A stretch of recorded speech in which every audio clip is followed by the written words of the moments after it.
puisque nous sommes 13 présents, il y a en premier lieu désigné un secrétaire de séance, donc dans l'ordre alphabétique, ce serait Bruno. Pas de problème, pas de souci. Pas d'opposition, je pense, sur le secrétaire. Donc Bruno, secrétaire. Alors on a un certain nombre d'élus qui sont excusés, qui ont donné pouvoir. Donc il y a M. Camerini qui a donné pouvoir à Frédéric Gandon. Alors Jean-Brice Camerini, avec deux de nos agents techniques, représente la commune à Merlieu, puisque la commune a été invitée pour présenter les réalisations sur son territoire auprès des communes qui vont être primées au niveau départemental ce soir. Isabelle Duchagneau qui a donné pouvoir à Stéphanie Gobière, Stéphanie Fernandez qui m'a donné pouvoir, Karim Sibous qui a donné pouvoir à Jean-Yves Boucher, Catherine Chelfout qui a retenu par une réunion ce soir pouvoir à Michel Horter, et Laetitia Pouillot donc, qui a laissé donner pouvoir pour Pascal Fradenreich. Je n'oublie personne. Donc en l'état, bienvenue Olympe. En l'état des présents, les votes s'établiront sur la base donc, de 14 conseillers présents, plus 6 pouvoirs. Donc sur la base de 20.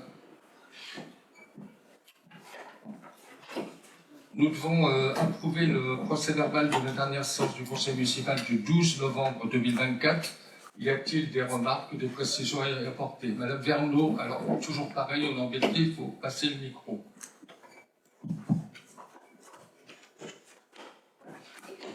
Je ne l'ai pas. Si je...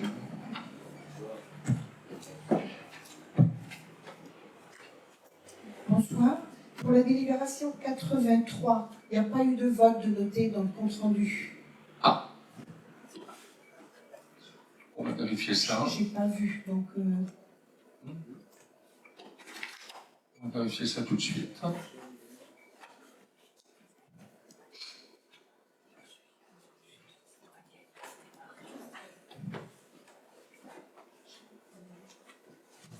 Y a-t-il une autre remarque? Oui, la délibération 89, il y avait une abstention et 3 contre. Alors donc je vous propose donc sous réserve de vérification et d'adoption de vos deux remarques, qu'on puisse voter maintenant pour ne pas perdre de temps le PV. Donc, pardon? Ah, 83, ce sera l'unanimité. D'accord, merci. Donc par contre, il y a toujours le problème sur la deuxième, en effet. Hein? 89. 89. Vous avez noté une abstention, un contre, c'est une abstention et 3 contre.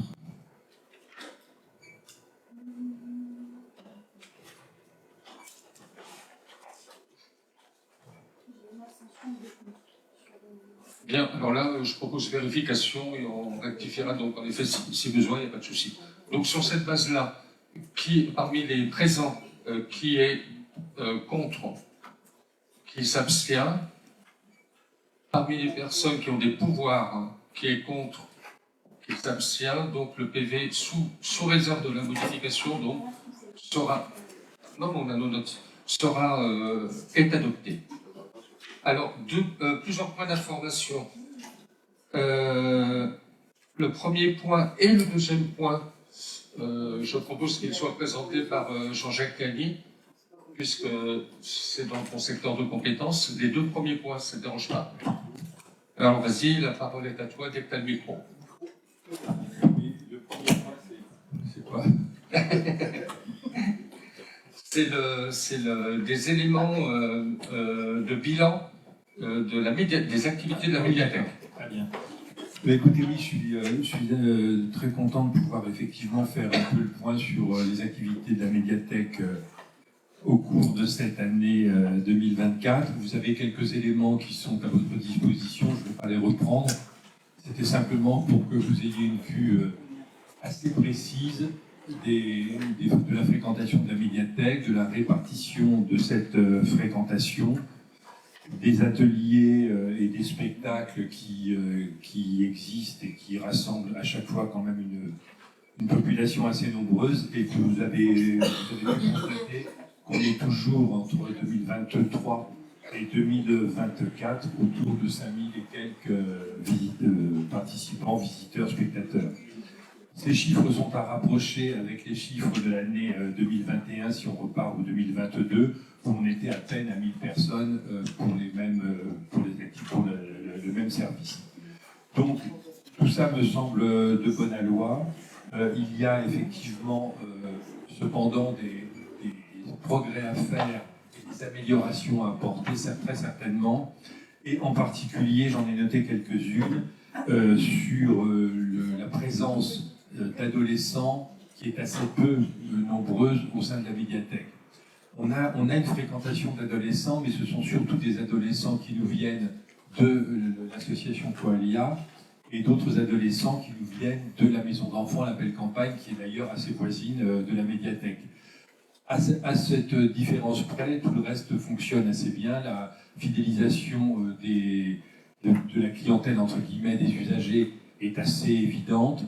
Il y a une demande constante de renseignements, il y a du passage. Je l'ai déjà dit une fois, mais je peux le répéter, si vous avez envie de rencontrer la population, c'est quand même un endroit où les choses se passent assez aisément. Je pense que tout ça est géré avec intelligence par les 2 employés municipales qui sont tout à fait à leur place et tout à fait adaptés à leurs fonctions, et l'une et l'autre. Donc c'est quand même à souligner, c'est quand même un service qui marche relativement bien. Alors, à partir de là, il y aurait pas mal de précisions à donner. La médiathèque, c'est pas l'équipement, malgré tout, ce n'est pas l'équipement idéal. Vous avez constaté que le jardin est en cours de finalisation, puisque les extérieurs du parking, les plantes grimpantes commencent à se montrer.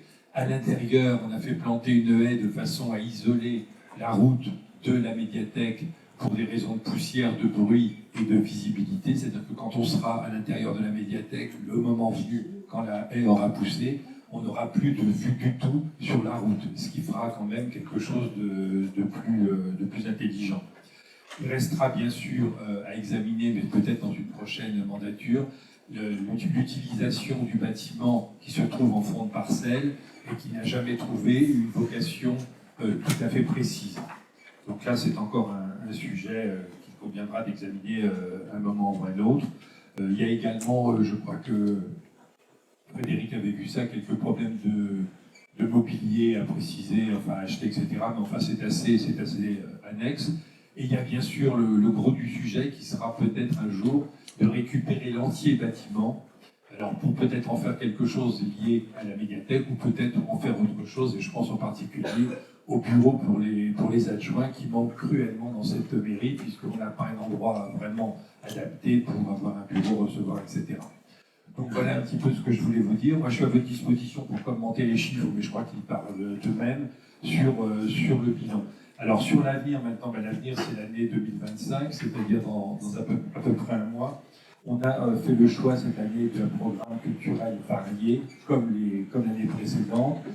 Ça va de la peinture à la sculpture, en passant par différents spectacles, la découverte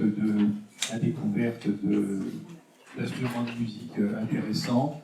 Et on a multiplié les ateliers, puisque c'est une des fonctions de la médiathèque qui fonctionne le mieux. En fin du programme, vous avez des ateliers qui sont proposés. Ça va des bébés lecteurs jusqu'à la création de paquets, etc., ce qui fonctionne assez bien. Alors, si vous avez des idées, si vous avez des envies, si vous avez des propositions, surtout n'hésitez pas à les formuler. On est là, le personnel et moi, pour essayer de les concrétiser, de les mettre en place, etc., etc. Et je rappelle, et j'aimerais bien qu'il y ait une petite réflexion là-dessus, la présence des adolescents continue à nous préoccuper puisqu'on en a relativement peu. Le souhait des médiathécaires, c'est de ne pas transformer la médiathèque en espace d'escape game, c'est-à-dire d'éviter que ce soit tout ordinateur avec des gamins qui viennent jouer pendant des heures sur des jeux électroniques, mais en même temps, il faudra se poser la question de savoir pourquoi cette clientèle, ce segment de clientèle-là, ne fréquente pas ou fréquente peu cet établissement qui, malgré tout, a l'intérêt d'être dans le centre du village et d'être ouvert pas mal de temps dans la semaine. Voilà, je suis à votre disposition s'il y a des questions, et puis, bien entendu, je répondrai avec plaisir. Des questions, des remarques? Pas spécialement? Très bien. Bon, je pense que pour une commune comme la nôtre, les chiffres quand même parlent d'eux-mêmes. En plus, dès qu'on arrive, alors bon, les gens sont comptés plusieurs fois évidemment, hein, dans les 5000 et quelques, mais ceci étant, c'est un point auquel je tiens énormément, j'ai eu l'occasion d'en causer avec Jean-Jacques plusieurs fois. J'ai l'impression que la médiathèque sort un peu du quant à soi, hein, d'un petit groupe, entre guillemets, voilà, et commence à s'étendre. Le souci de l'adolescence, on le retrouve malheureusement partout, hein, et je crois en effet que c'est quelque chose à poser. Alors il y avait un deuxième point là qu'on souhaitait que tu puisses présenter un petit peu aux dévotés, sinon je le ferai, c'est pas grave. C'est l'expo des vitraux l'abbatiale à la Cité du Vitrail de Troyes. Alors, je rappelle que l'abbatiale des Saumes a eu la chance d'avoir, lors de sa construction, une série de vitraux importants et d'une rare beauté qui illustrent la vie de Saint-Augustin. Ces vitraux ont une destinée un peu particulière, puisqu'ils étaient la propriété de la paroisse des Saumes-sur-Marne de l'époque, la paroisse ayant vendu ces vitraux pour faire des réparations au presbytère, je crois, et dans l'abbatiale, dans le courant du 19e siècle. À la suite de quoi ces vitraux ont été présentés à l'exposition universelle, je vais dire de Cologne, je ne suis pas bien sûr que ce soit Cologne, mais c'est bien probable, et sont revenus en France, bien entendu, et ont été entreposés au château de Champs-sur-Marne pendant des dizaines et des dizaines d'années, sans que personne ne se soucie ni de l'endroit où ils étaient, ni de ce qu'ils devenaient. On doit à une conseillère municipale des Saumes-sur-Marne, je crois Marie-Josée Degrelle, d'avoir recherché il y a quelques années où étaient ces vitraux, et elle les a effectivement localisés au château de Champs-sur-Marne. À partir de là, Jean-Paul Clairbois a sollicité la conservatrice de Champs-sur-Marne, qui était ravie de se débarrasser de ses caisses, et qui a dit prenez-les, etc., etc. Bon, les vitraux sont revenus à Essômes, ils ont été entreposés un très long moment dans la mairie, dans un endroit qui avait été tenu secret pour éviter les convoitises. Au cours de cet entreposage, on s'est posé la question de savoir à qui appartenaient in fine ces vitraux, et on s'est rendu compte, à la suite de différentes études, que ces vitraux appartenaient à l'État, c'est-à-dire étaient gérés par la DRAC Hauts-de-France. À la suite de cela, on a réussi, il y a quelques années, dans le cadre de l'association de sauvegarde de l'abbatiale, à présenter ces vitraux à la population dans une installation qui avait été proposée par Patrick Pence, qui est un designer qui habite la commune et qui avait fait une très jolie présentation à l'époque, qui avait eu un grand succès. Ensuite, ces vitraux ont été restaurés à la demande de la DRAC et sous la garde de la commune par deux restauratrices qui sont d'ailleurs qui habitent pas très loin d'ici, qui ont fait un travail admirable contrôlé par la DRAC. Et à la suite de quoi ils sont revenus à Essômes, où ils ont été à nouveau entreposés, jusqu'au moment où on s'est rendu compte qu'il y avait une habitante des Saumes, enfin d'origine des Saumes, qui était conservatrice en chef du musée de la Cité du Vitrail à Troyes, et avec qui l'association Sauvegarde a pris contact. Et cette conservatrice a été tout à fait emballée par la qualité des vitraux, et elle a proposé, évidemment, qu'on les rapatrie à la Cité du Vitrail de Troyes, avec bien entendu la bénédiction de la DRAC, pour les exposer dans de bonnes conditions, à la fois hygrométriques, à la fois de chaleur, etc., etc. Nous en étions là avec une promesse d'exposition de ces vitraux en 2025, quand les restrictions qu'on connaît tous aujourd'hui au niveau de l'État se sont fait sentir et se sont rappelées à notre bon souvenir. Et donc cette exposition, si j'ai bien compris, ne pourrait avoir lieu que dans le courant 2026. Je crois que c'est mars 2026 ou quelque chose. Non. Mars 2025 oui, c'est mars 2025, pardon, mars 2025 à mars 2026. Donc évidemment, on reparlera de tout ça lorsque les choses seront précisées, puisque comme budgétairement, tout a l'air d'être très fragile, mieux vaut être certain que ça aura lieu. Dès qu'on aura les précisions, on pourra peut-être envisager quand même, malgré le coût du transport, d'organiser quelque chose pour que les personnes qui le souhaitent puissent aller à cette Cité du Vitrail, qui est par ailleurs un musée absolument magnifique, en plus quasiment tout neuf. Voilà ce que je peux vous dire sur cette histoire des vitraux. Vous avez sur le site de l'abbatiale, abbatiale.org, la totalité des vitraux qui sont produits, la totalité de l'histoire que ça représente et toutes les indications techniques qu'on a pu glaner ici ou là. Voilà. Merci. S'il y a des remarques, des questions. Alors, ces vitraux reviendront évidemment un jour ou l'autre après la fin, et peut-être même qu'on aura peut-être une surprise par rapport à ces vitraux qui sont parcellaires à l'heure actuelle, mais ça on n'en dit pas plus. Il avait été évoqué au CCAS justement l'éventualité d'organiser un transport pour ceux qui le souhaiteraient. D'ores et déjà, Madame Garde a invité le conseil municipal, mais bon, le conseil municipal, c'est qu'une partie des habitants de la commune. Hein. Donc, en effet, il faudra qu'on réfléchisse au premier trimestre, voir si on trouve une forme assez souple qui permettra aux habitants qui le souhaitent de pouvoir se rendre à Troyes. Ça pourrait faire l'objet d'une visite, d'autant plus qu'à Troyes, il y a aussi d'autres musées très, très intéressants, tels que le musée des métiers, par exemple, qui est assez admirable, et il y a plein d'autres choses à voir. Alors, ensuite, en information, on n'a plus grand-chose, donc ça va avancer. On a le bilan, comme chaque année, qui a été déposé sur table, si je ne m'abuse, oui, de la collecte des déchets verts sur la commune. Donc, je rappelle que c'est depuis 2021, suite à l'arrêt de la décharge de détente, que cela a été installé sur notre commune. On constate d'année en année que ça augmente. Alors, donc vous avez tous les chiffres. Hein. Il y a eu quand même quasiment 8000 passages enregistrés les mercredis et les samedis où c'est ouvert. 7897 très exactement, en 7 mois. Très majoritairement, évidemment, des habitants des Saônes-sur-Marne. Et ensuite, on trouve au prorata, j'ai envie de dire, de l'importance et de la proximité des communes, Château-Thierry, Chiéry, Étampes-sur-Marne, Nesles-la-Montagne, Nogentelle, et puis après, de manière beaucoup plus modeste, d'autres communes aux alentours. Donc là, j'ai envie de dire que c'est un service qui tourne très bien. Toutes ces tonnes de déchets, de végétaux, on est sûr qu'elles sont récupérées, qu'elles ne sont pas ailleurs. Donc on aura peut-être aussi à être prospectif au niveau de la com d'Aglo et peut-être leur proposer qu'une partie ou tout soit broyé directement sur place, avec réutilisation possible des copeaux. Je vois voilà, qui acquiesce là. Ce qui permettrait entre autres d'éviter la rotation des camions et des bennes qui nous amène évidemment du bilan carbone et de la pollution. Donc en tout cas, vraiment, c'est quelque chose qui fonctionne très bien, qu'il faut absolument continuer. Et je remercie très chaleureusement Marine Carquin de la com d'Aglo, service déchets, qui très régulièrement est en contact avec nous et nous envoie en temps et en heure le bilan exhaustif de l'activité de l'année.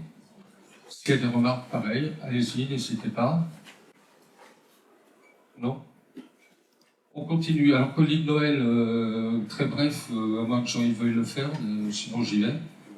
Bon, donc la distribution se passe très bien, et beaucoup le matin, beaucoup moins l'après-midi. Donc, nos aînés sont plutôt du matin. Il ne reste presque plus de colis à distribuer. Quand on a fait la note, on avait mis 28 colis d'une personne, un colis par couple, mais on en est maintenant encore plus bas. J'ai compté tout à l'heure 13, je crois. Ouais, 13 simples et un double.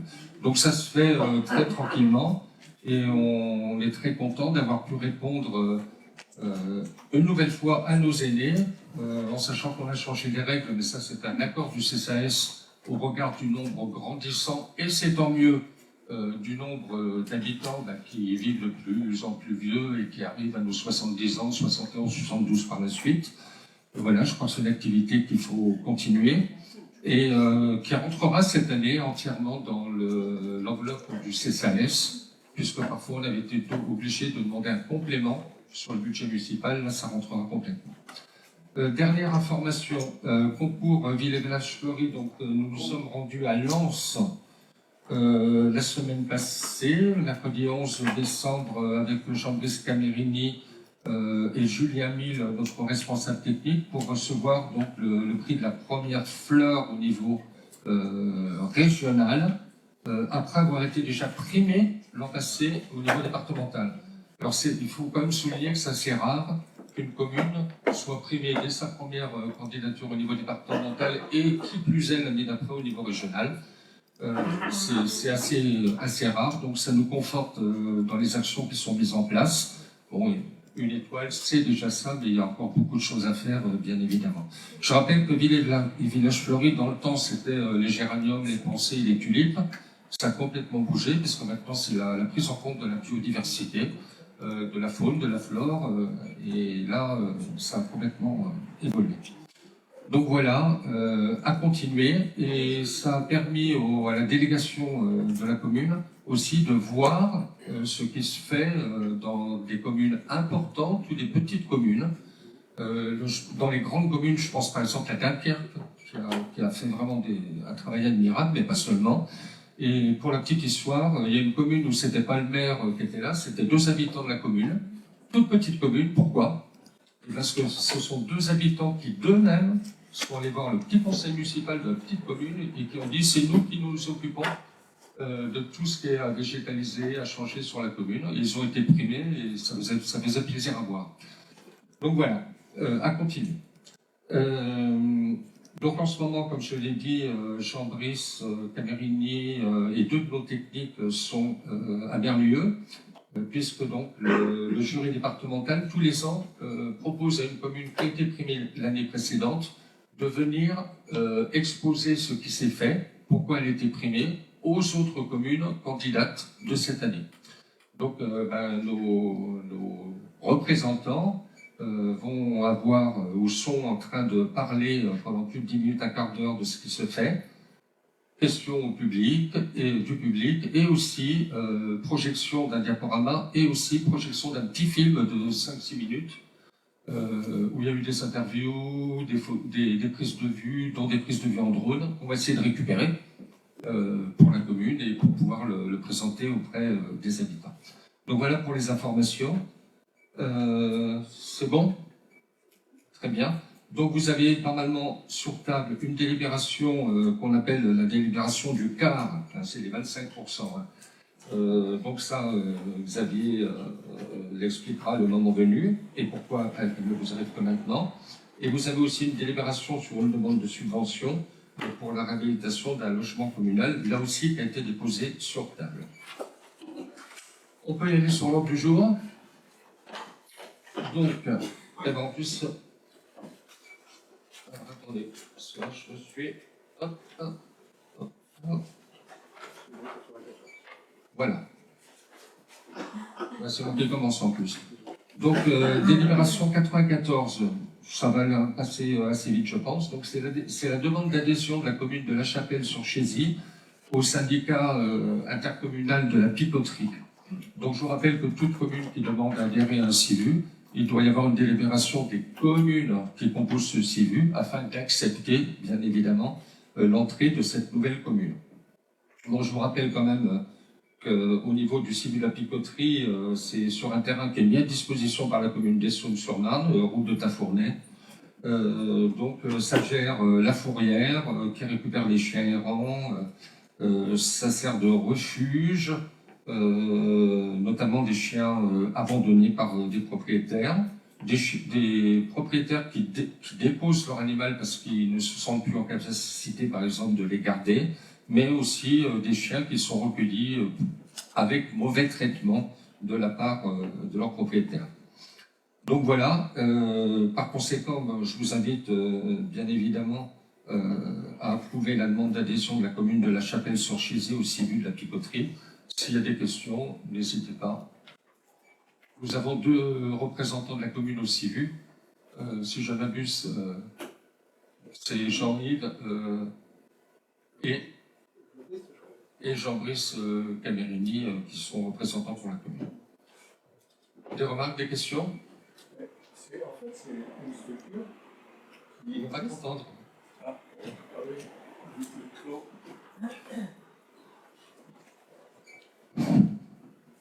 En fait, c'est une structure qui existe depuis 50 ans. Les communes adhérentes la font fonctionner. Et quand une commune entre dans le système, pourquoi n'y a-t-il pas un droit d'entrée? Alors sur celui-là, je ne sais pas. Il faudrait qu'on vérifie.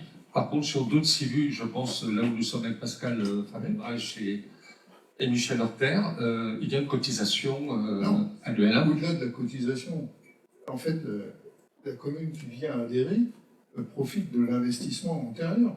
Donc, il pourrait y avoir un droit d'entrée. Si on prend le CIVU, la commune des Saumes est rentrée il n'y a pas très longtemps non plus. On est rentré, on paye la cotisation annuelle. Je ne sais pas. Après, est-ce que c'est dans les statuts des CIVU? La cotisation me paraît la moindre des choses. Ah oui. Puisqu'on est sur le sujet, est-ce qu'on peut savoir, à partir de ce que voient nos représentants, comment se passe la gestion de cette picoterie? Est-ce que c'est satisfaisant? Est-ce qu'il y a des difficultés? Enfin, sans en faire un débat de fond pendant 3 heures, mais est-ce qu'on peut avoir quelques indications quand même? Alors, je ne lisais pas en main, mais...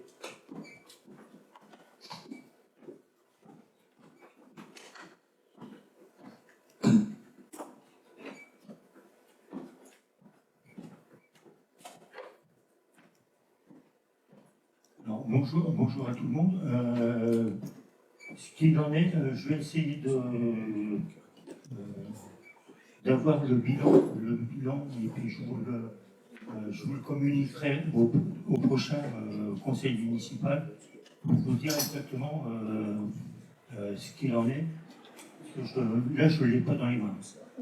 Ça me semble important parce que quand on voit, par exemple, ce qui s'est passé à la communauté d'agglomération, la dette, etc., je pense que tous ces organismes où on figure en tant qu'élu, il est pas mal quand même de les contrôler comme c'est notre rôle. Donc au moins qu'on nous en parle une fois de temps en temps et qu'on ait un bilan, un bilan moral, un bilan financier pour avoir une idée de ce qui s'y passe. Voilà, c'est tout, moi, je crois. Oui.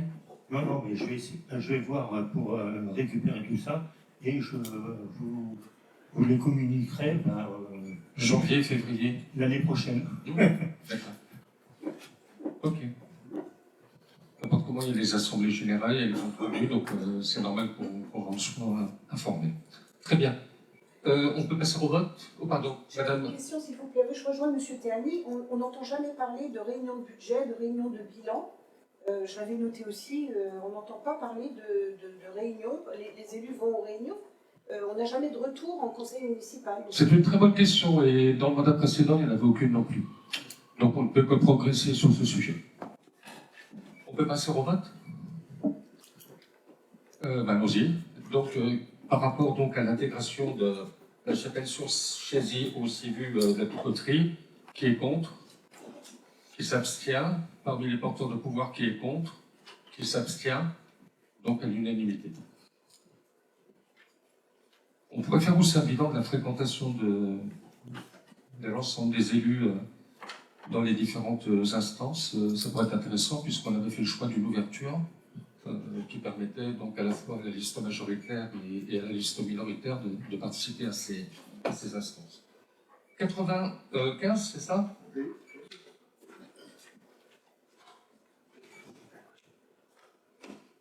Bien. Donc, il s'agit donc du remplacement d'un feu tricolore, c'est celui qui est à Charles de Gaulle et au niveau de l'école. Donc, il a été endommagé par un camion et on n'a pas pu identifier, on n'avait aucun moyen pour l'identifier, le camion qui a cassé ce feu. Donc, j'étais intervenu déjà pour sécuriser et ensuite, il y a tout un temps, malheureusement trop long, pour procéder au changement. Et le changement va incomber à la commune, puisqu'on ne sait pas quel est le camion qui a cassé le feu. Donc l'assurance ne marche pas, on ne peut pas porter plainte, bien évidemment. Et donc voilà. Alors, donc bilan des courses, la facture va s'élever à 1479,04 €. Et donc il nous faut une délibération pour pouvoir fournir donc à l'UCEDA pour qu'ensuite les travaux soient réalisés.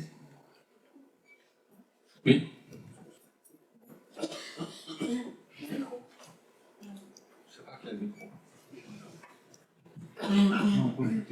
Tu disais qu'on ne pouvait pas porter plainte. On ne peut pas porter plainte contre X. Si, après, tu auras quoi? Tu n'auras rien du tout. Je ne sais pas, parce que... Non, mais c'est parce qu'elle Menrach qui vient de faire la réponse à ma place, tu n'auras rien. Parce que moi, au niveau de mon assurance... Les yeux pour pleurer. Au niveau de mon assurance voiture, par exemple, si j'avais ma voiture qui était abîmée sur un parking, que je portais plainte contre X, j'aurais à payer une franchise, mais c'est tout. Et pas la totalité des travaux. C'est pas les mêmes assurances. C'est pas du tout les mêmes assurances. On est sur de l'assurance collective. Pour les collectivités, on n'est pas sur de l'assurance individuelle. Et voilà, et c'est malheureux. Alors, on aurait eu un moyen d'identifier le véhicule. Là, on aurait porté plainte, il y aurait eu enquête, et si la personne était retrouvée, là, ça marchait. Mais ça lance un autre débat, c'est les moyens, en effet, de pouvoir agir quand on a des problèmes sur certains endroits de la commune. Donc je propose de... On aurait peut-être pu profiter pour faire réparer le deuxième. Alors c'est en cours, et c'était préalable, donc là c'est un problème de carte, là c'est pas le... voilà.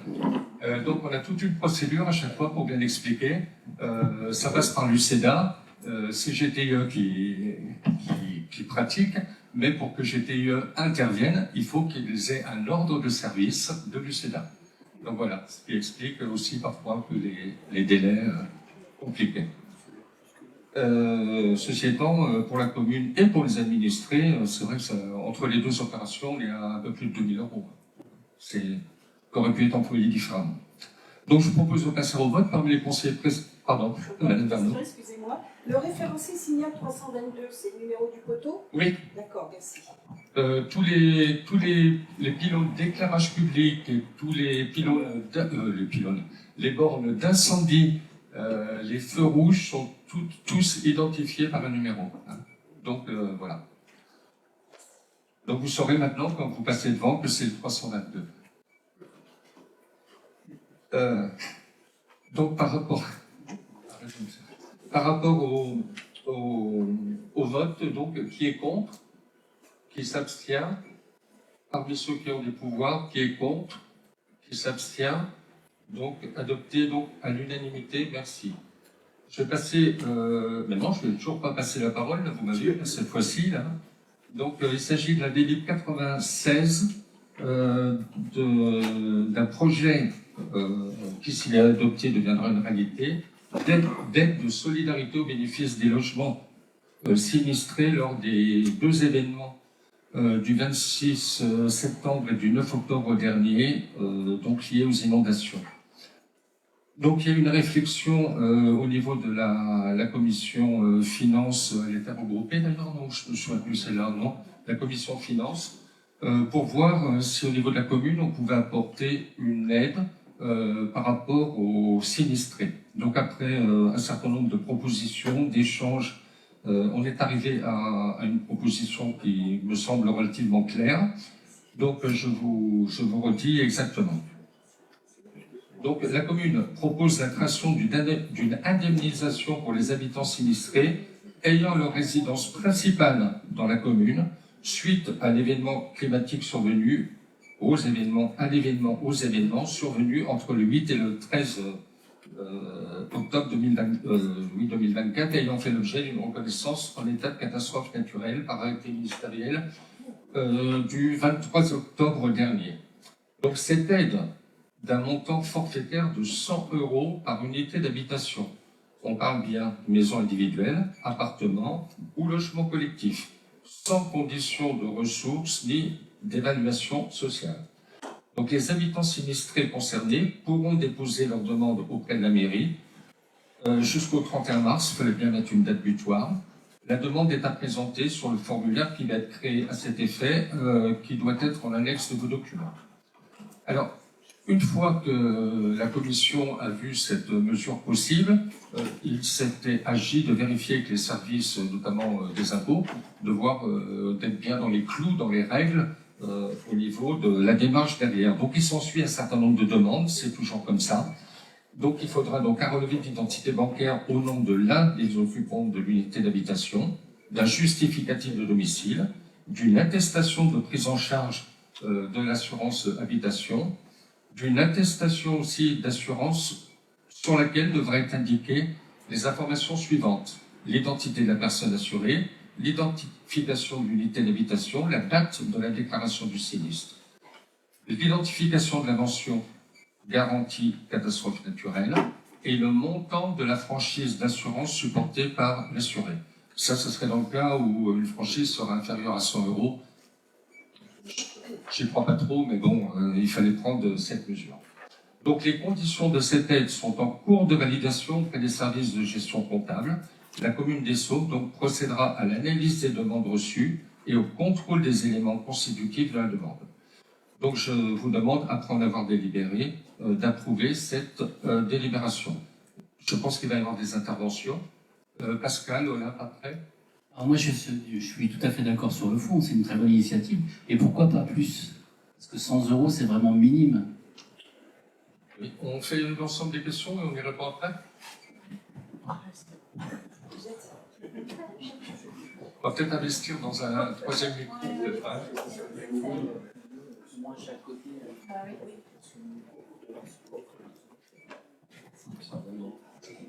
Oui, ma question c'était est-ce que ça fait suite à des demandes d'habitants? Et la deuxième, donc déjà, est-ce que ça fait suite à des demandes d'habitants? Et après, comment les habitants vont être au courant de cette initiative? D'accord. Je commence à répondre, Xavier pourra compléter après. Hein. Alors, sur la somme, c'est vrai qu'on est parti sur une somme 100 €. Alors, dans la réflexion, il y avait aussi qui est concerné potentiellement. Potentiellement, au maximum, on devrait tourner entre 60 à 100 unités d'habitation. On le multiplie par 100, ça fait entre 6 000 et 10 000 €. C'est un élément qui a pesé quand même. Hein. Alors, le deuxième élément, oui, il y a eu un certain nombre de demandes, et j'ai envie de dire que je trouve qu'il est de notre responsabilité, même s'il n'y a pas eu pléthore de demandes, de faire un geste en direction des personnes sinistrées. Après, on ne peut plus s'amuser à rentrer dans conditions de revenus ou quoi, parce que là, c'est l'usine à gaz. Donc je crois qu'il faut vraiment faire ce geste. J'espère que j'ai répondu à ta question. Très bien. Je précise aussi, mais ça ne rentre pas dans le cours de la délibération, que l'Alliance Club donc, a proposé à ce que la commune des Saulnes-sur-Marne perçoive les gains de leur séance de cinéma qu'ils ont faite maintenant il y a plus de 3 semaines, qui sera donc versé à la commune par Madame Dominique Doué, très prochainement. En fait, il y aura une double enveloppe. Il y aura une partie de l'enveloppe du Lions Club qui ira directement à l'école Code 204 qui a été touchée, et une autre partie qui arrivera à la commune. Donc là, on verra aussi comment on la répartit, y compris avec le Lions Club qui est donataire, ce qui me paraît normal. C'est bon? Comment les gens vont être informés de cette aide? Ah, comment ils vont être informés? Eh bien, déjà, tous les auditeurs que nous avons le sont, là, maintenant. Et ensuite, il est prévu de faire un petit courrier, et c'est pour ça que ça a tardé un peu. Certains habitants m'ont dit « Ah, monsieur le maire, il faut bien... » Voilà. Mais bon, ça va venir.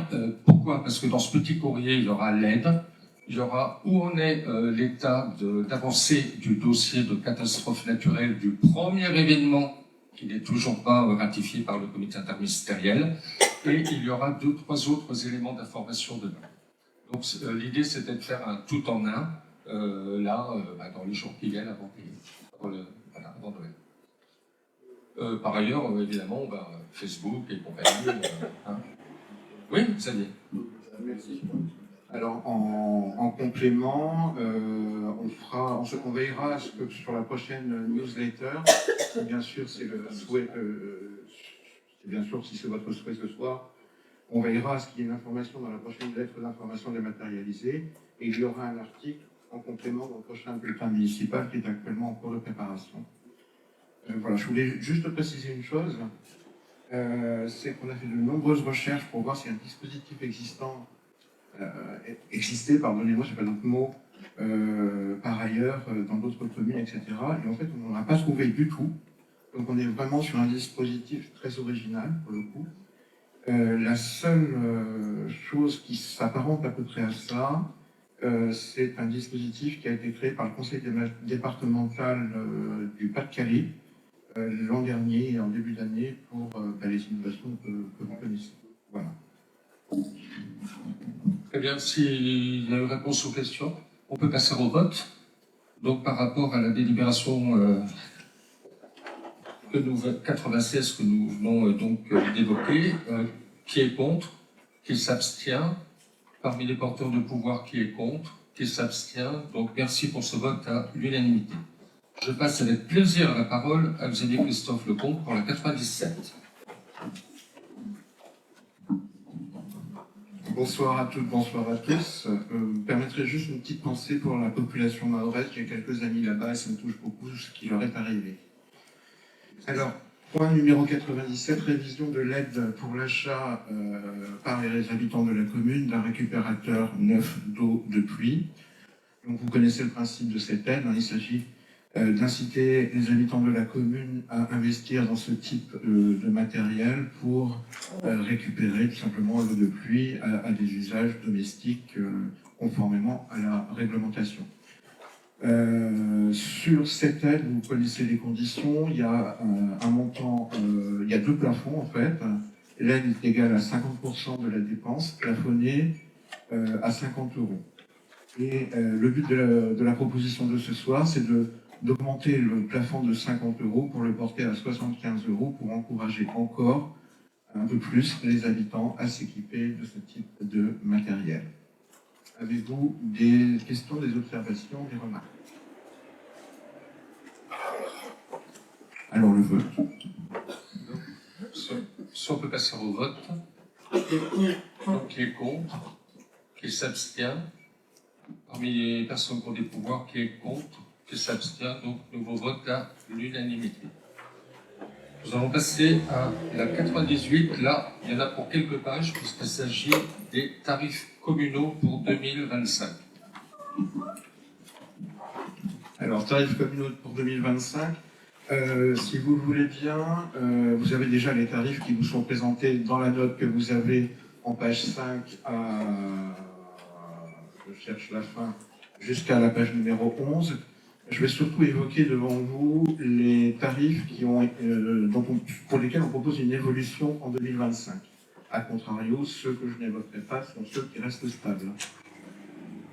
Premier tarif qui évolue, et ça c'était un sujet que nous avons débattu la semaine dernière en commission finances, ça concerne la garderie du mercredi. Nous avons souhaité faire évoluer ces tarifs en distinguant un tarif pour les enfants habitant la commune et un tarif pour les enfants qui n'habitent pas la commune. Donc, vous avez ça en début de la page 6. Pour les enfants habitant la commune, la demi-journée 6 €, la journée complète 9 €. Pour les enfants qui n'habitent pas la commune, 7 € la demi-journée, 12 € la journée complète. Je précise, parce que l'information m'a été donnée il y a 10 minutes, que le nombre d'enfants qui n'habitent pas la commune, ça représente 9 enfants actuellement, soit environ 5 à 6 familles. Et le motif de fréquentation pour ces enfants de notre garderie, ça concerne tout simplement le fait que les parents travaillent sur la commune, notamment par exemple sur la zone commerciale.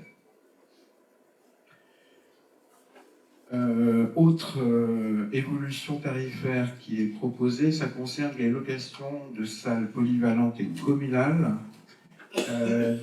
Nous vous proposons de faire évoluer les tarifs.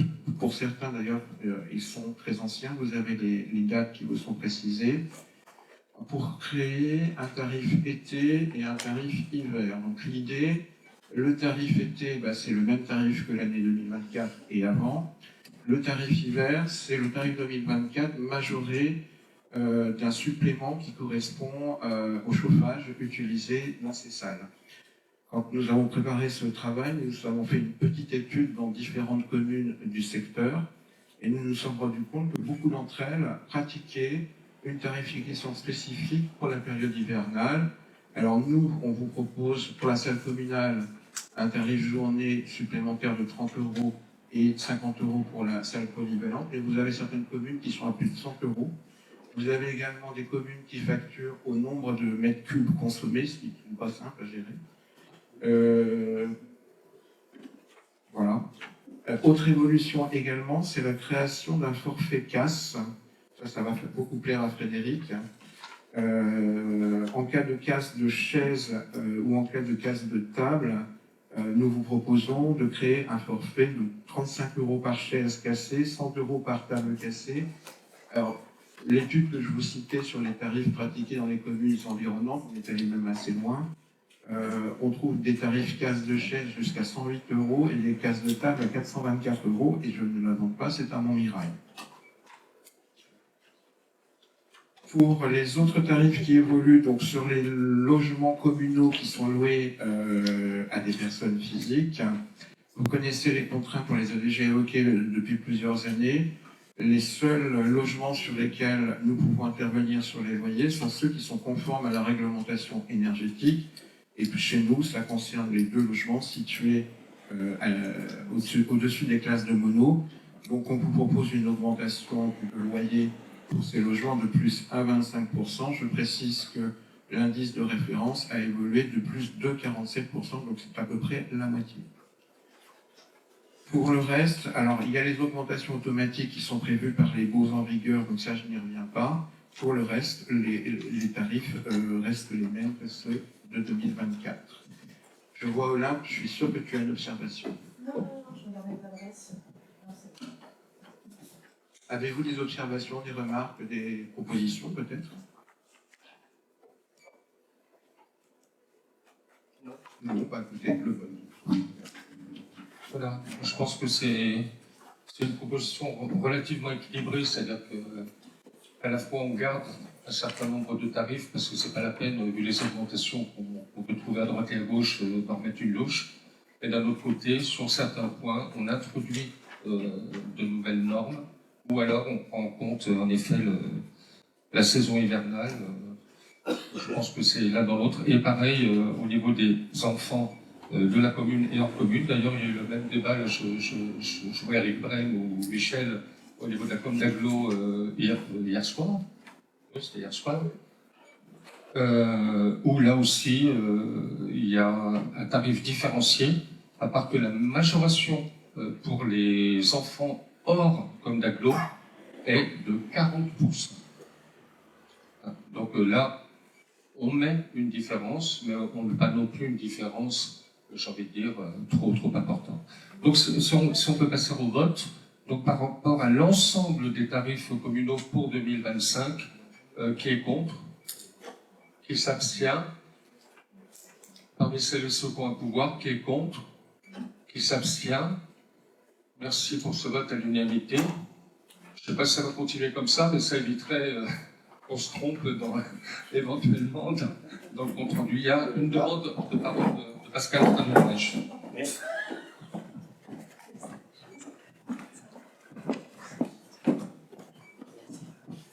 Juste une petite remarque. Est-ce qu'il serait possible d'investir dans des tables, dans la salle polyvalente? Parce qu'à chaque fois, quand on prend la salle, on est en manque de tables. Il y a plein de tables qui ont disparu, apparemment. On s'est fait la remarque avec Laurent la dernière fois quand on a fait l'état des lieux, et c'est pas la première fois que ça manque. Le comité des fêtes nous l'a précisé aussi. Je ne sais pas si Frédéric a la réponse. Il faut que tu prennes le son là. Oui, effectivement, au départ, on avait remarqué qu'il y avait un manque de tables, mais c'est parce que les tables sont un peu éparpillées un petit peu partout. Il y en a à la bibliothèque, il y en a ici, il y en a un petit peu dans tous les côtés.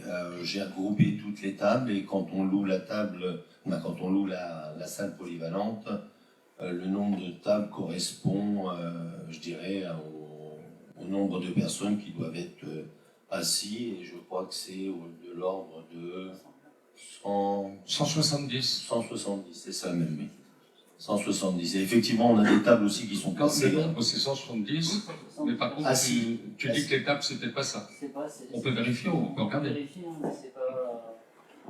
Ouais, je pense qu'il en manque, effectivement, il y en a eu quelques-unes de cassées, il y en a eu des chaises, on a racheté déjà des chaises, mais les tables, on comptait en racheter, mais pas énormément quand même, mais c'est vrai qu'il manquait un peu de... On peut faire le décompte, et s'il en manque 10, on prend 10, et voilà. Et on s'était mis à jour sur les chaises, en effet, l'an passé. Non, cette année. Non, on a déjà racheté les chaises. D'accord. Effectivement, il y a aussi, mais on n'a pas que des tables en plastique, on a aussi les tables en bois, hein. C'est parce que les gens n'utilisent que les tables en plastique. Si on prend les tables en bois, il y aura le nombre pour que les gens puissent. Si on utilise toutes les tables, même les petites, on n'arrive pas à 170 places assises. On a vu le problème au niveau du loto, on était arrivé à 125. Ok, ben après, on va pas rentrer dans les débats très techniques. Est-ce qu'on en met 3 ou est-ce qu'on en met 4 dans la longueur de la table? Je vais regarder pour que ça soit à 170 passions. Oui, on va monter une petite opération sur la base d'une dizaine de tables et puis ça sera réglé. Hein. Bon, je comprends aussi, les tables en bois sont encore très lourdes avec une armature métallique. Les autres sont plus faciles à manipuler, ça peut se comprendre aussi. Bon, ça ne sera pas des gros frais et puis à partir du moment où c'est une prestation qu'on offre, notamment aux gens qui louent, et pas seulement les gens qui louent, ça paraît aussi normal qu'on soit dans les clous. On en arrive à la 99. Là, c'est toujours Xavier. Vas-y. Alors ça, je pense que ça va être rapide également. Fixation de la durée d'amortissement d'un bien immobilisé. Donc comme vous le savez, nous avons une délibération générale qui fixe les durées d'amortissement que nous pratiquons pour nos biens immobilisés. Il s'agit de compléter ce soir cette délibération générale pour un article de la nomenclature qui n'était pas intégré dans la délibération générale, à savoir l'article 217-538, dans lequel, figurez-vous, nous comptabilisons les lampadaires solaires tels que celui qui a été installé à l'arrêt de bus de Bascon et qui fonctionne très bien. Avez-vous des observations? Des luttes d'observation. Là, c'est très... On ne parle pas du lampadaire, on parle surtout de comment ça amortit. Donc là, bon. Donc qui est contre? Qui s'abstient? Parmi les porteurs de pouvoir, qui est contre? Qui s'abstient? Donc vote à l'unanimité. On va continuer avec la 100 qui concerne les frais d'études et les frais d'insertion. Donc c'est une décision modificative, une régularisation comptable. Alors, effectivement, décision modificative du budget. Comme vous le savez, nous régularisons depuis plusieurs années nos frais d'études selon les modalités qu'on vous a déjà présentées plusieurs fois ici.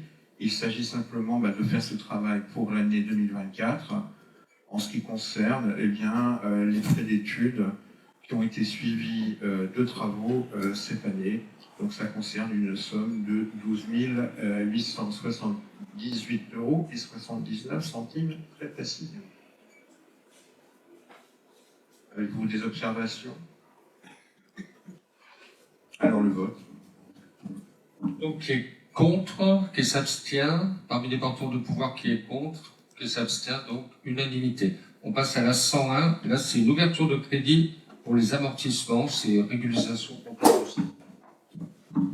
Alors même principe, là il s'agit simplement de permettre la comptabilisation des amortissements pour les investissements qui ont été réalisés au cours de l'année 2024. Donc la délibération porte sur une somme totale de 5 939,03 €.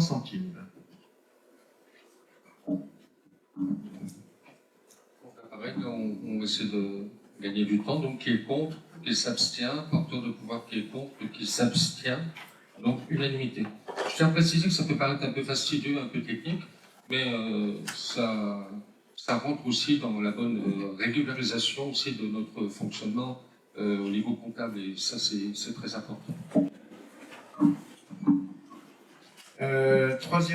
Alors là c'est un point pour information puisqu'il s'agit d'une décision de fongibilité des crédits comme vous en avez l'habitude. Donc là, le sujet a consisté à compléter les crédits alloués au chapitre 12, donc là où on constate nos dépenses de personnel, pour tout simplement permettre le versement des salaires du mois de décembre et des charges sociales associées. En effet, par rapport à la prévision budgétaire, nous avons eu une dépense supplémentaire qui n'avait pas été anticipée dans le budget 2024, à savoir une prime spécifique qui a été mise en place par le gouvernement et que nous avons donc appliquée. C'est la prime de pouvoir d'achat versée en juin 2024. Ça explique le besoin de fongibilité sur ce point. Je précise que compte tenu du contexte budgétaire actuel, normalement, il n'y a pas prévu d'augmentation ni de prime supplémentaire sur l'année 2025, mais allez savoir. Pour cette fongibilité-là de 7,5%, elle est importante puisqu'elle joue jusqu'au prochain vote du budget. Pour rassurer tout le monde, on a encore de la marge. On a encore de la marge. C'est très important, sinon on pourra avoir des blocages au niveau financier, c'est pas le cas.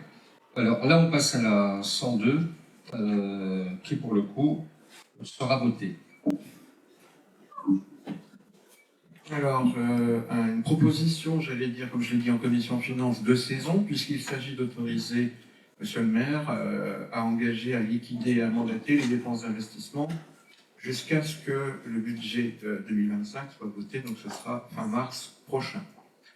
Donc, habituellement, on prévoit un montant qui correspond à un calcul très savant, donc qui vous est détaillé dans la note, et en fonction de ce calcul, on pourrait budgéter, si je puis dire ça comme ça, autoriser en tout cas Monsieur le maire à engager la commune pour une somme d'1 265 000, non c'est pas cette somme-là, 316 315 000,95, pardon, je me suis trompé de ligne. Dans les dépenses d'investissement envisagées, et vous avez une délibération sur table qui complète ce qui est dans la note, vous avez des travaux de voirie, la signalisation routière et nos panneaux d'entrée et de sortie de commune qui sont commandés, divers matériels pour les techniques, et également ce qu'on a ajouté, c'est l'objet de la délibération sur table, des appareils électroménagers, puisqu'il s'avère qu'il faut renouveler le réfrigérateur de la cantine de l'école élémentaire, compte tenu du nouveau marché. Les contraintes techniques du prestataire ne permettaient pas d'utiliser sur le réfrigérateur actuel, donc il faut en prendre un peu plus grand. Et puis il y a également un autre matériel, on m'a dit, mais je ne sais plus ce que c'était, des aspirateurs. Voilà. Donc voilà l'objet de cette délibération sur laquelle eh bien, nous vous proposons de vous exprimer s'il y a lieu. C'est des remarques? C'est bon? Très bien. On va passer au vote. Donc, qui est contre? Qui s'abstient? Parmi les porteurs de pouvoir, qui est contre? Qui s'abstient? Donc, adopté à l'unanimité. On va passer la parole à Michel Horter pour les deux délibérations suivantes qui portent sur les travaux à l'école élémentaire. Bonsoir. Travaux sur l'école élémentaire de la côte de 104. Je vous informe à l'Assemblée délibérante que la municipalité envisage des travaux de rénovation des sanitaires de l'école élémentaire. En effet, ces derniers sont d'une grande vétusté et nécessitent des travaux permettant à la fois une rénovation complète, une isolation actuellement inexistante. Les toilettes sont actuellement ouvertes sur le préau de l'école. Ces travaux pourraient être engagés très rapidement pour le confort des élèves. Dans ce cadre, une demande de subvention auprès de l'État au titre du DTER est envisagée. Le plan de financement sera le suivant. Coût total hors taxe d'opération 47 985,35 €, soit 57 582,41 € TTC. Montant de la subvention DETR, 50% du montant total hors taxe, soit 23 992,67 €. Reste à charge de la commune sur le montant total hors taxe, 23 992,67 €. Et le reste à la charge. TTC. Ah oui, sur TTC, ça fait 33 589,74 €.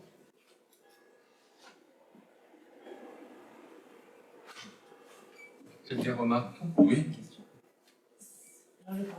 Quel micro? Là.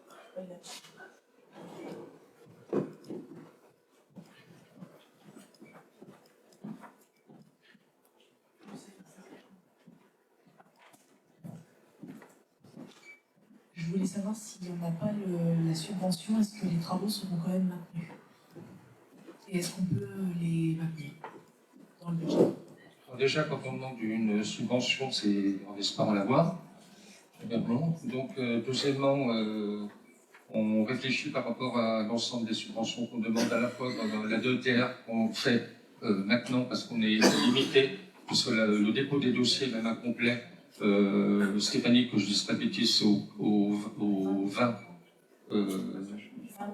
20 décembre, donc on est obligé de les faire. Par contre, pour la PV, vous verrez qu'on le fera qu'au mois de janvier, puisque là, on a un délai au 15 août. Voilà, fin janvier. Donc ça, c'est le premier élément. Le deuxième élément, c'est que si l'aventure, quelle que soit l'opération, à partir du moment où elle est coûteuse, hein, si on parle d'une opération à 6 000 ou 7 000 euros, le débat est différent. Il sera nécessaire, à mon avis, qu'il y ait une réunion de commission finance-travaux pour voir ce que l'on fait. Ça me paraît évident. Mais je me situe jamais dans la perspective où on n'a pas de subvention. Par contre, je me situe parfois dans la position où on demande 50 et on a 40. Ça arrive. Hein. Donc voilà. Bon, par ailleurs, si d'aventure, c'est dommage que tu aies parlé de ça, j'espère que M. le sous-préfet nous entend pas. Sinon, plus sérieusement, si d'aventure il n'y avait pas de subvention sur tel ou tel, j'espère que ce ne sera pas sur celui-là, parce que ça fait plus de 20 ans que l'école attend, là je parle sous le couvert de Stéphanie Gobier, qui est adjointe aux affaires scolaires, et Virginie aussi, ça fait une vingtaine d'années que l'école attend des conditions correctes, j'ai envie de dire, à la fois en termes d'hygiène et en termes d'isolation pour ces toilettes d'école. Donc voilà. Mais la question est légitime. Elle se pose pour tout le monde, et pour toutes les communes. La question est légitime, en effet. J'espère avoir répondu. Dans les deux cas, on le fera quand même. Je ne sais pas. Je ne me situe pas au jour d'aujourd'hui pour voter cette délibération dans la perspective où on ne l'aurait pas. Voilà. Je pense que c'est... Je ne sais pas, j'essaie de trouver... ça, c'est mon côté pédagogue, ancien instit. J'essaie de trouver quelque chose d'analogue pour exprimer, mais là, je ne trouve pas sur le coup. Donc, voilà. Bon. C'est comme si on désirait gagner une course ou quoi, et qu'on s'aperçoit qu'on n'est pas assez chauffé. Eh ben, j'essaie de m'échauffer davantage pour essayer de gagner la course, pour aller vite. Bon, plus sérieusement, donc, y a-t-il d'autres interventions avant qu'on passe au vote? Oui, Eric. Est-ce qu'on peut avoir un panorama du prix pour expliquer quels sont les travaux qui seront réalisés? Alors, il y a des travaux sur les bâtiments, il y a des travaux sur la voirie. Donc, sur la voirie, on va avoir une commission de travaux jeudi prochain. Là encore, on l'a un peu différé, puisque les demandes de subvention ne seront qu'en janvier. Sur les bâtiments, il n'y en a que 2 qui se trouvent là, dans les 2 délibres qu'on va avoir, dans les délibres qu'on va avoir. Ensuite, sur les travaux, on verra suite à la commission travaux, est-ce qu'il y aura 3, 4, 5 travaux engagés pour la commune, donc jeudi. Je ne sais pas si j'ai été clair. Ah. Le projet des toilettes. Ah, oui, d'accord. Alors, excuse-moi, parce que je n'ai pas complètement saisi le truc là. Alors, l'idée, c'était de dire, soit on garde l'existant tel qu'il est, on ferme tout, on change le plafond et tout, soit on s'arrange pour trouver un système où il y ait une meilleure communication entre l'intérieur de l'école et l'extérieur. À l'heure actuelle, les toilettes s'ouvrent directement sur le préau. Ce qui pose d'ailleurs un problème, puisque dans le cadre de ce qu'on appelle le PPMS, le plan de mise en sécurité, ça veut dire que les enfants, s'ils ont besoin d'aller aux toilettes, il faudrait qu'ils sortent. Hein. Donc ça pose un souci, et ça pose un gros souci en termes d'économie de chauffage, puisque bien évidemment, pendant la récré, même si les instituts font attention, ça reste ouvert pendant l'hiver, plus ou moins, et tout et tout. Donc là, le projet, il serait... ou Stéphanie, si tu veux le présenter, puisque je crois qu'elle a travaillé avec les différents entrepreneurs. Oui, bonsoir. Enfin, j'ai accompagné Michel, parce que j'ai pas pu être présente à tous les rendez-vous. Grosso modo, on enlève tout ce qui est là à l'intérieur et on refait complètement, c'est-à-dire on carre du sol au plafond pour un meilleur entretien, on réisole, on change tous les sanitaires. Pareil au niveau du chauffage, on met un chauffage un petit peu plus moderne, alors bien sûr qui est toujours au gaz, hein, mais voilà, qui soit un petit peu moins énergivore aussi. On met des portes dignes de ce nom. En fait, on fait tout l'intérieur. Les fenêtres également, puisque là on n'est que sur des fenêtres simple vitrage, enfin voilà, c'est... Donc on fait tout.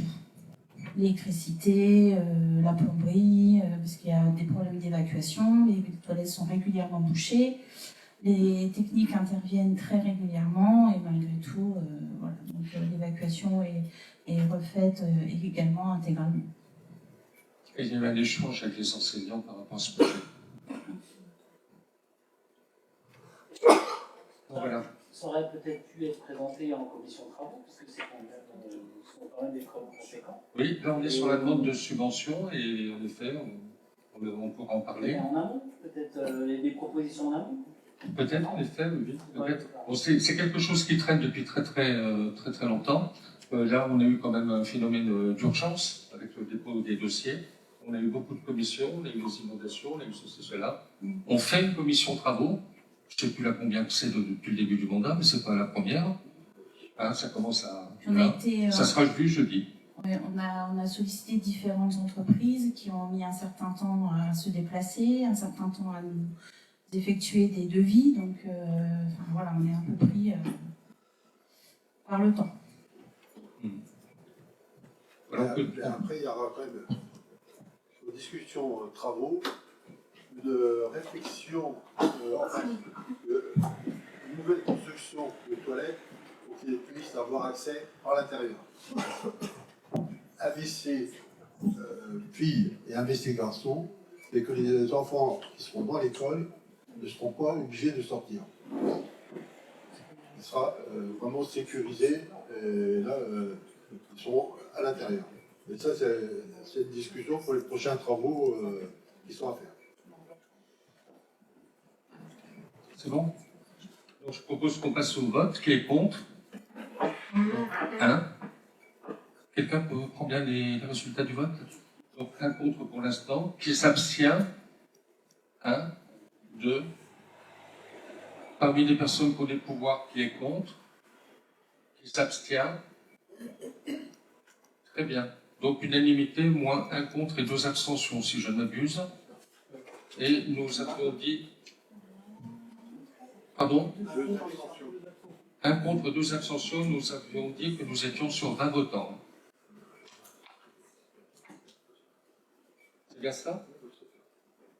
Bien, mais dans la même foulée, puisqu'il s'agit du même sujet, Michel, peut-être pas tout redire, mais... Non, mais de toute façon, toujours pour les travaux de l'école de la Côte 204, une demande de subvention fonds de concours sous l'enveloppe numéro 1. Et le plan de financement serait suivant, toujours le même prix, 47 285,35 hors taxe, avec un montant de subvention fonds de concours 10% du montant hors taxe. Il reste à charge à la commune sur le montant total de 43 186,82 et TTC 52 783,88.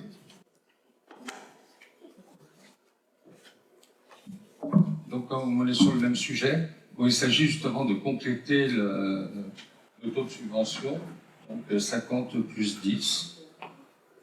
qui amènerait à 60. Alors je tiens à préciser tout de suite sur la forme que pour les prochains conseils municipaux, lorsqu'on aura une opération sur laquelle il y a plusieurs demandes de subventions, ça sera présenté différemment. Parce que là, on a un bout avec la subvention DETR, un bout avec le fonds de concours. Là, ça sera présenté ensemble, ce qui permettra de bien voir à la fin le reste à charge qui est le plus important, le reste à charge pour la commune. Donc je propose qu'on passe au vote. Qui est contre? Donc un contre, qui s'abstient? 2. Parmi les porteurs de pouvoir, contre, abstention. Donc nous nous retrouvons, et c'est logique, sur un vote similaire. Donc 20 votants, 17 pour, 1 contre, 2 abstentions.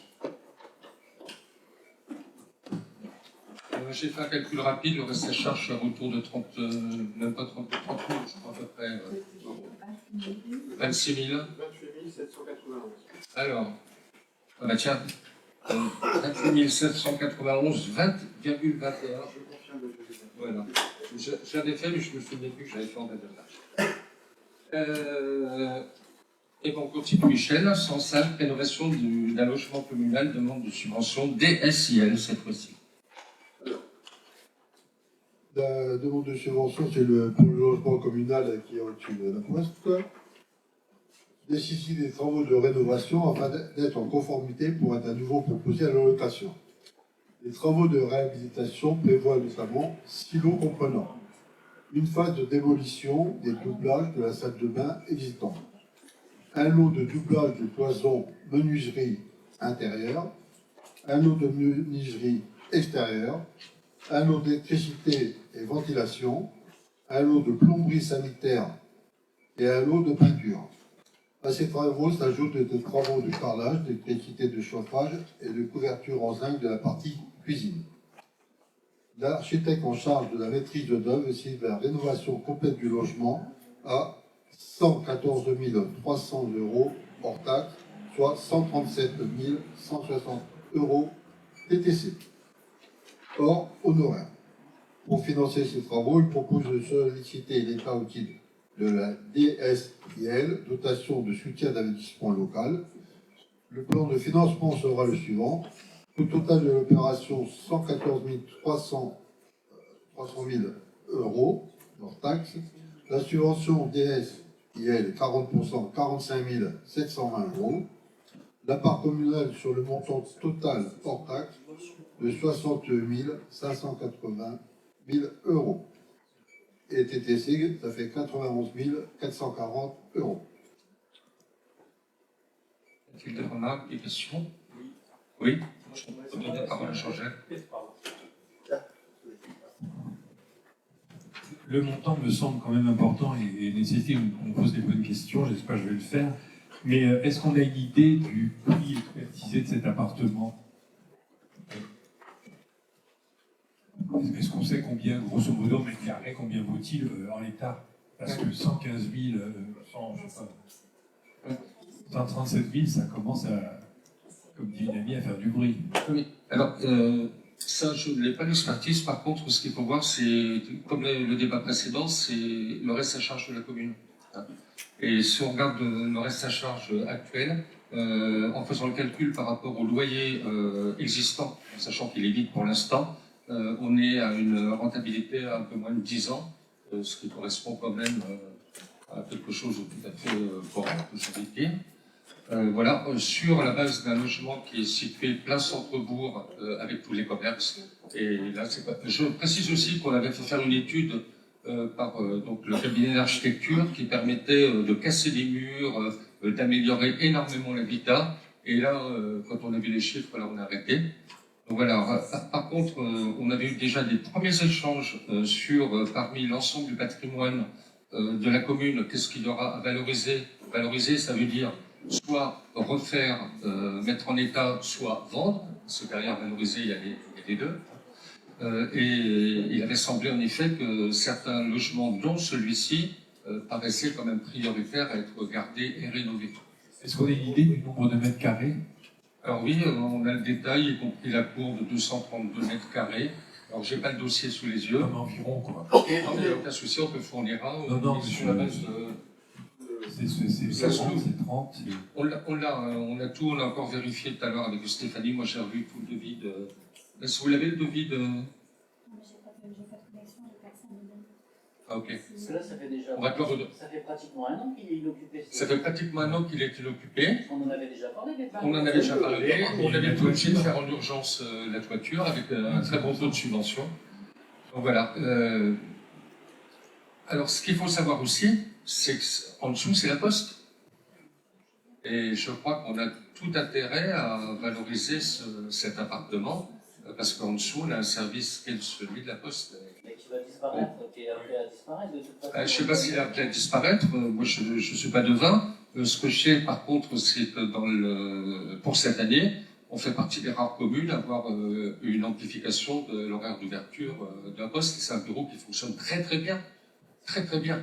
À la fois le bureau par lui-même et à la fois ce qu'on appelle le distributeur à billets, où je regarde régulièrement en sortant de la mairie ou en y entrant qu'il y a beaucoup d'habitants de la commune, très divers et variés d'ailleurs, qui vont à ce distributeur, et je vais moi-même régulièrement. C'est bon? On peut y aller? Les renseignements très précis te seront donnés, parce que là on n'a pas le... Non, mais on ne s'attendait pas obligatoirement à Je ne demandais pas des renseignements très précis, je demandais simplement qu'on ait un rapport entre ce chiffre qui me semble pour une rénovation quand même assez important et savoir quel était le prix de cet appartement en l'état, parce qu'il y a un rapport à faire quand même. Non, mais de toute façon, il était vraiment en très mauvais état. J'en doute pas. C'était vraiment les courants d'air Non, mais dans tous les sens. Hein. je fais partie de ceux qui souhaitaient depuis très longtemps avoir un débat sur le patrimoine privé qu'on n'a jamais eu, mais tout ça, tous ces chiffres-là me semblent quand même importants. Donc, Alors, c'est 132 mètres carrés avec le jardin, je précise. non, mais le jardin, Ouais, plaisante ouais, pas. voilà, c'est... Alors, Et le trottoir. 103, si tu veux bien. Un ratio de 763 € hors taxe de mètre carré. Voilà.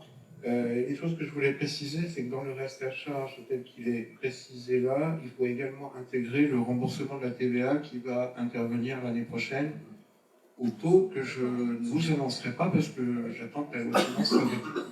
Voilà. Il y a ça. Et puis je voudrais également préciser une chose, c'est que les travaux concernent certes la rénovation de l'appartement, mais vont aussi bénéficier à la Poste, hein, puisqu'il y a la rénovation du plancher. Et je rajouterai encore un dernier élément, c'est qu'on s'est aperçu au moment de la signature de la convention avec les services des finances publiques qu'un des éléments sur lesquels on devait avancer, ce sont les ressources de la commune. Et la location de biens communaux, ça fait partie des ressources de la commune. On y va, on peut y aller ?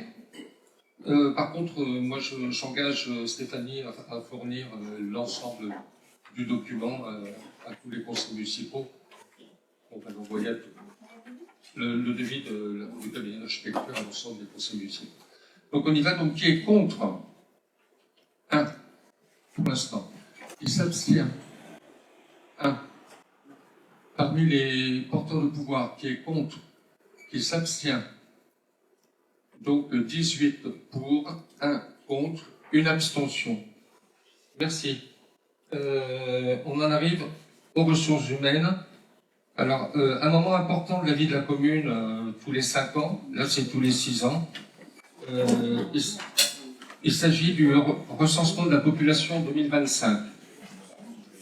Donc je vous rappelle que le dernier recensement de la population à Essonnes-sur-Marne a eu lieu en 2019. Avec 2719 habitants de population principale, plus ce qu'on appelle la population secondaire, mais c'est la population principale qui compte, notamment pour tout ce qui est dotation de l'État et calculs divers et variés.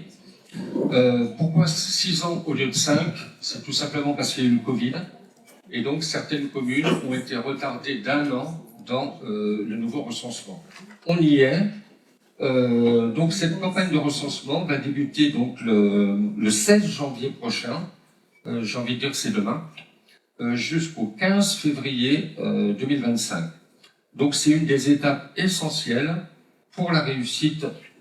L'étape essentielle pour sa réussite, c'est de constituer l'équipe des agents recenseurs.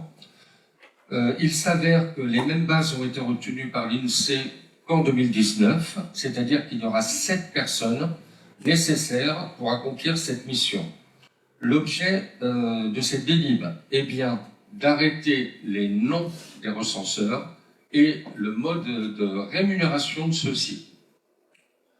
Donc, on a repris exactement la même procédure qu'en 2019. Donc, il s'agit donc de Madame Mathilde Lusurier, de Madame Martine Véron, de Monsieur Jean-Pierre Curzola, de Madame Nathalie Cotin, de Madame Jennifer Pietremont-Vacarès, de Madame Alizée Darlis et de Monsieur Jean Gobier. Donc, questionné sur la nature juridique des contrats à proposer, le centre de gestion nous conseille de recruter les agents recenseurs en qualité de vacataires et pour les 2 qui sont employés communaux, de les rémunérer en heures supplémentaires. Donc, lors de la campagne antérieure, c'est ce que j'ai dit tout à l'heure, le conseil municipal avait délibéré le 4 décembre 2018 sur ces mêmes bases. La base pour ceux qui seront rémunérés, donc non agents de la commune, est celle du SMIC, plus 10% de congés payés. Pour nos agents, ce sera sur la base des heures supplémentaires. Donc voilà, donc il s'agit d'arrêter la liste et de décider d'embaucher en tant que vacataires les personnes qui ne sont pas employés communaux. Y a-t-il des questions? Pardon? Madame Verneau aussi après, je ne sais pas.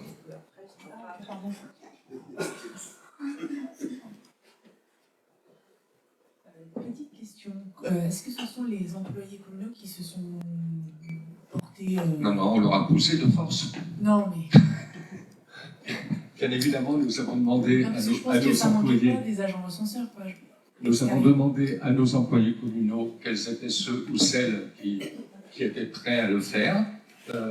Certains se sont proposés très rapidement, d'autres hésitaient plus ou moins. Bon, avec les personnes qui sont proposées, on les a retenues en priorité. Et ensuite, on a complété avec un certain nombre d'habitants, dont certains ont déjà fait le recensement en 2019. OK? Et on essaie de s'attacher aussi à un peu à une variété géographique. Essayer d'avoir un peu quelqu'un de Mono, quelqu'un de Progy, pour essayer quelqu'un de rue des Godeaux. Ça sera un peu aussi pour le fond, là-bas, jusqu'au Noir-Ouvroy. Enfin, on essayait de réfléchir le sujet. Donc voilà. Madame Verneau? Oui, on ne parle pas du tout du coordinateur communal. Très bien, comme la dernière fois. Voilà. C'était vous? Oui, c'était moi, justement. Très bien. Je pose la question. Et éventuellement sa rémunération à ce coordinateur communal. Et vous avez parlé l'autre jour en commission du personnel d'un adjoint au coordinateur communal. Oui. Pour quelle raison? Alors, c'est dans le cas où la personne aurait un souci, un problème, puisque bon, les recenseurs, c'est important, mais la personne qui coordonne, donc s'il y avait le moindre souci, un souci de santé ou autre, et d'ailleurs, c'est une possibilité qui nous est offerte, Stéphanie, si je m'excuse. Voilà, c'est de proposer un nom pour un coordinateur adjoint. C'est une de nos secrétaires administratives. Donc sur le mode de financement, j'y reviens. Je l'avais déjà un peu sous-entendu. Hein. On refait comme la dernière fois. C'est-à-dire qu'on a regardé comment avait été rémunérée l'ancienne coordinatrice que vous étiez. Et on fera pareil. Ça se prend en supplémentaire et cube supplémentaire. Voilà. Après, le volume, on y regardera de plus près, en effet, dans le dossier. C'est un peu différent comme poste, hein. Vous l'avez vécu, hein. C'est pas pareil. Chacun a une responsabilité importante. Sur la coordination, le coordinateur reçoit le travail à la fois des agents recenseurs, mais aussi le travail de tout habitant que nous sommes qui avons rempli par Internet. Il leur redonne les informations, donc c'est vraiment, et il est en lien direct, il ressollicite si besoin, s'il y a une difficulté, il essaie d'assurer les choses. C'est vraiment un rôle très prégnant, hein, très prenant, pardon. Et le directeur, enfin l'adjoint au coordinateur sera rémunéré comment?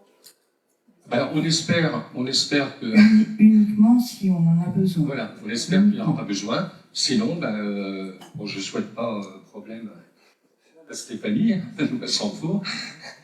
Mais si tel était le cas, ben, on prend un tisera. On prend un tisera, bien évidemment. C'est une sorte d'assurance, en fait. Que ce soit bien clair. Je ne sais pas qui avait été votre suppléant, là. Oh là là. Ben, heureusement que vous avez bien tenu, là. Non, mais je veux dire, on s'était même posé la question d'ailleurs d'avoir un agent recenseur supplémentaire au cas où, mais bon, là, c'est pas nécessaire. Et si on avait un problème, et ben, comme les fois précédentes, il y aurait une répartition dans le rôle de travail des autres recenseurs.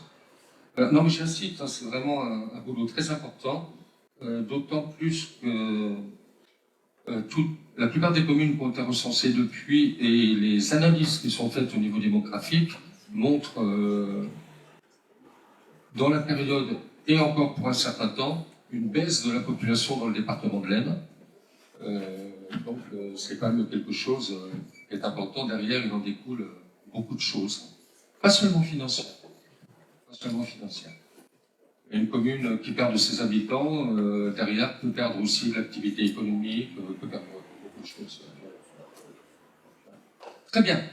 Donc là, on est bien clair. On est obligé de voter sur les noms et sur le mode de rémunération, en sachant que donc notre secrétaire général qui aura son rôle à jouer sera rémunéré comme en 2019, donc sur la base d'heures supplémentaires et aux récupérations.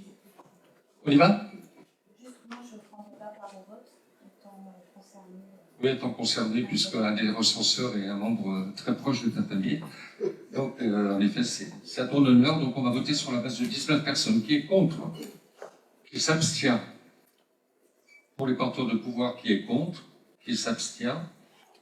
Donc, vote à l'unanimité. Merci. On est en plein déjà dans le début de l'information auprès des habitants sur la campagne de recensement.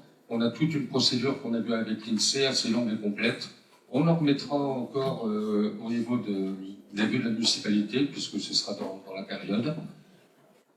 Et l'objectif d'un bon recensement, c'est aussi que le taux des réponses directes par Internet des habitants augmente. Là, je parle de tête, mais je ne pense pas me tromper. Il était de 47% en 2019. L'INSEE nous met comme objectif 72% de réponses directes par Internet. Donc ça, c'est très très important. Donc allons-y, on arrive à la 107, si je ne m'abuse. Je vais céder la parole à Frédéric Léandre pour la convention avec l'association Un Château pour l'Emploi. Frédéric. Merci, bonjour à tous. Depuis 2016, il existe un partenariat entre la commune des Saumes et l'association de réinsertion professionnelle basée à Coucy-le-Château, Un Château pour l'Emploi. Il s'agit de mettre en place une action d'insertion pour des jeunes et autres demandeurs d'emploi issus de France Travail de Château-Thierry. Donc vous connaissez bien le sujet depuis le temps.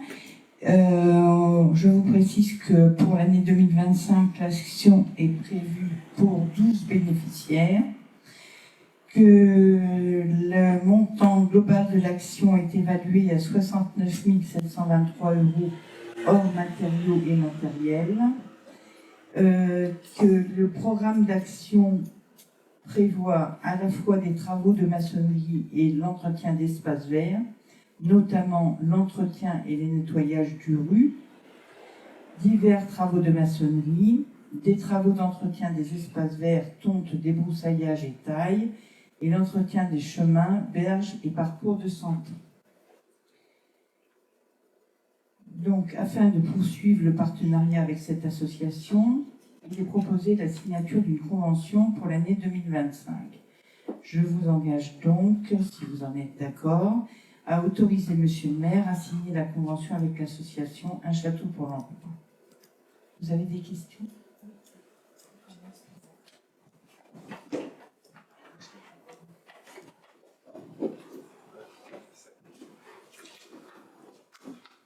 J'ai une question. Il fonctionne, oui? Vous m'entendez? Par rapport à ce qu'on avait vu avec le département qui coupait un peu qui coupait les robinets par rapport justement au pied là, par rapport à ce genre de projet. Nous, en quoi ça va nous impacter? Est-ce qu'on a toujours le budget nécessaire? Merci, pardon. Ça impacte probablement l'association elle-même, mais je n'ai pas les éléments de réponse par rapport à leur viabilité.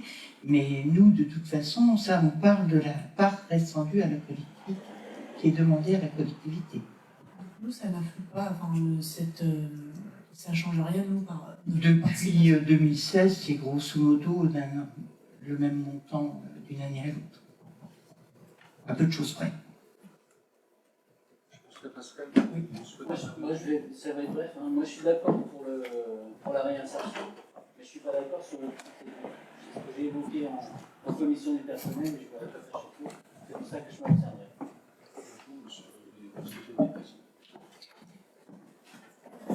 Oui, en fait, de toute façon, nous avons besoin de personnel, puisque comme tu es le premier à faire remarquer, les employés communaux sont de moins en moins nombreux. Et quand on voit que la première chose qui est prévue, c'est l'entretien et le nettoyage de rue, je ne vais pas vous faire de dessin, c'est essentiel pour la commune. Hein. Et ça, évidemment, c'est pas avec les 4 personnes qui travaillent actuellement sur les espaces verts que ça va être possible. Il faut, ou alors, on se passe de l'association et on emploie de nouveaux personnels. Mais ça aura un surcoût, je le crains. Et surtout, ça nous engagera à très long terme. Non, mais il y a une constance dans les interventions et ça tombe honneur, Pascal. Toujours eu il y a Madame Bernouche qui demande la parole. Oui, nous signons cette convention depuis 2016. Est-ce qu'il serait possible d'avoir un récapitulatif des montants des conventions que nous avons réglées, plus le montant des matériels et matériaux, s'il vous plaît, depuis 2016, avoir un bilan en fait, financier. Alors sur le bilan de la convention telle que là, on va l'adopter, je l'espère, on l'a depuis la création. Le tableau, on l'a, Stéphanie, donc on peut vous l'envoyer. De tête, ça a dû monter jusqu'à 60, peut-être pas 77, 74, 75 000 euros. Et vous êtes sûr? Au-dessus de 70 000, j'en suis sûr. Et parfois, c'est 65 et quelques. Alors, par contre, sur le coût et tout, là, il faut qu'on prenne tous les bilans.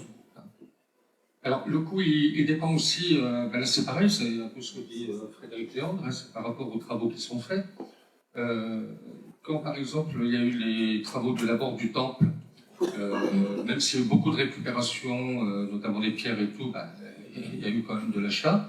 Là, en ce moment, il y a la réfection du mur du cimetière ancien. Il y a un coup. Il y a eu une bonne réussite, les escaliers, la salle polyvalente. Il va y avoir le rabotage, puisqu'on a racheté une partie de la parcelle rue de la Marne pour pouvoir tourner vers les ateliers. Ça va devoir faire du mur, il y aura aussi un coût. Mais l'un dans l'autre, si ça avait été fait par nos techniques, on aurait eu aussi le coût. Donc voilà. Par ailleurs, on ne va pas s'amuser à calculer l'équivalent ETP, même si on l'a fait, et si Frédéric l'avait dit à la dernière commission. Et par ailleurs, comme elle le dit fort justement, et ça ne faut pas l'oublier, y compris pour le futur, le fait de travailler avec une association ne nous engage pas sur le long terme. Le fait d'employer nous engage sur le long terme.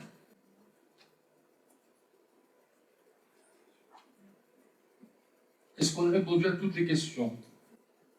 On peut passer au vote? Très bien, donc qui est contre? Donc 1, qui s'abstient?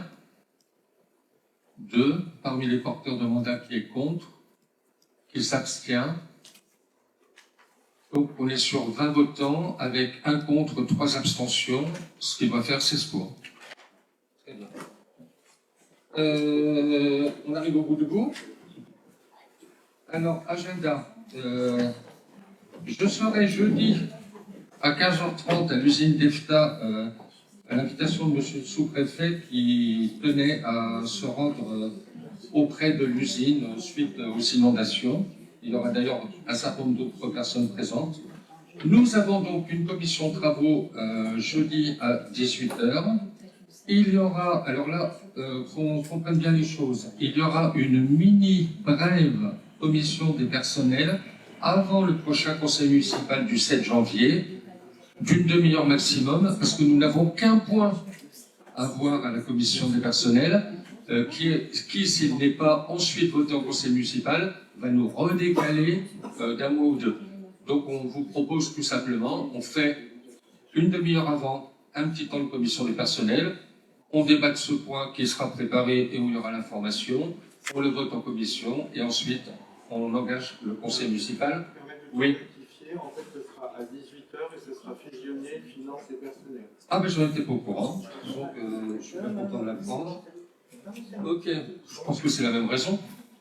Parce qu'après on a une dépendance sur le conseil municipal, donc conseil municipal à 19h. Le 1er janvier.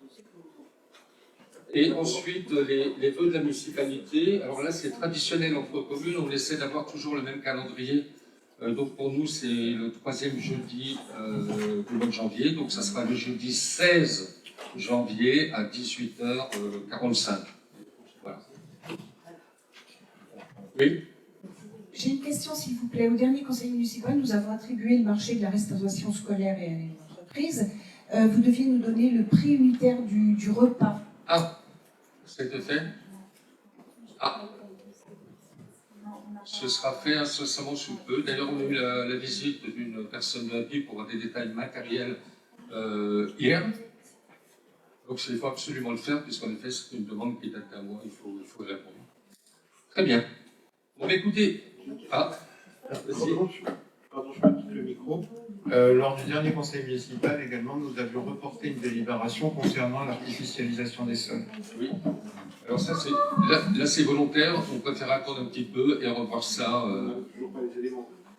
Pas obligatoirement, on n'a pas cherché à les avoir tout de suite, on préfère attendre un petit mois ou deux. D'autant plus qu'on ne sait pas non plus comment vont évoluer certains textes. Mais bon, ceci étant, il faudra qu'on ait la réponse parce que les 20 et quelques kilomètres de voies ferrées pour la commune, ça paraissait un peu beaucoup. Très bien. Mais si vous voulez bien, je vous souhaite... Ah, décidément, vas-y, Michel. Une information pour les travaux qui vont se faire dans la commune. Si vous avez pas vu sur la route Vaux, Mono et tout ça, des traces au sol, c'est le changement de tuyau d'eau potable qui va se faire. À partir des vacances de février, ils vont attaquer et il y aura automatiquement des endroits qui aura des routes barrées pour pouvoir faire les travaux, qui posera un handicap pour beaucoup de monde, des trajets un peu rallongés.